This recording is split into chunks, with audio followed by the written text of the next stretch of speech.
നമ്മൾ ഈ ചോറ് കഴിക്കുന്ന സമയത്ത് ഈ കറി ഉണ്ടാക്കണം, അതിൻ്റെ കൂടെ തന്നെ കൂട്ടാനും ഉണ്ടാക്കണം അല്ലേ. എന്നാലേ ഈ ഒരു ഐറ്റം ഉണ്ടെങ്കിലേ കറിയുടെ ആവശ്യമില്ല കേട്ടോ. രണ്ടായിട്ട് നമുക്ക് ഈ ഒരു ഐറ്റം മാത്രം മതി. നമുക്ക് എങ്ങനെയാണ് ഈ വഴുതനങ്ങ വെച്ചുള്ള ഐറ്റം തയ്യാറാക്കുന്നത് നോക്കാം.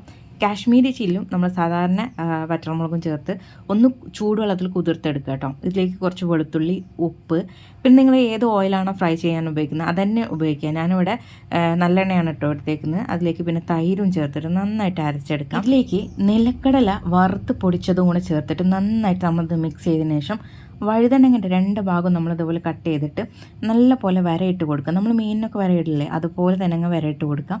ഇതിലേക്ക് ഈ മസാല അങ്ങ് തേച്ച് പിടിപ്പിക്കുക കേട്ടോ. ഇനി നമുക്കിത് എണ്ണ ഒഴിച്ചിട്ട് ഫ്രൈ ചെയ്തെടുക്കണം. ഇതിൻ്റെ സൈഡ് ഭാഗം നമ്മൾ ഫ്രൈ ചെയ്യുന്നുണ്ട് കേട്ടോ, അത് എടുക്കുന്നില്ല എന്ന് വിചാരിക്കേണ്ട. എന്നിട്ട് നമ്മളിതിലേക്ക് കുറച്ച് മല്ലിയിലയും കൂടെ ചേർത്ത് കൊടുക്കാം. എന്നിട്ട് ചെറിയ തീയിൽ ഒന്ന് അടച്ചു വെച്ചിട്ട് വേണം ഫ്രൈ ചെയ്തെടുക്കാനായിട്ട്. നമ്മുടെ വഴുതനങ്ങയുടെ കട്ടിക്ക് അനുസരിച്ചിട്ട് വേണം നമ്മളത് അടച്ചു കൊടുക്കാനായിട്ട്. അധികം കട്ടിയില്ലാത്തതാണെങ്കിൽ നിങ്ങൾക്ക് അടക്കാണ്ട് തന്നെ ഇത് ചെറിയ തീയിൽ ഫ്രൈ ചെയ്തെടുത്താൽ മതി കേട്ടോ. നല്ല കിഡിലൻ ടേസ്റ്റാണ്. ഒന്ന് ട്രൈ ചെയ്ത് നോക്കൂ കേട്ടോ. ഇഷ്ടപ്പെട്ടാലേ ഷെയർ ചെയ്യാൻ മറക്കണ്ട. അപ്പോൾ എല്ലാവർക്കും താങ്ക്സ് ഫോർ വാച്ചിങ്.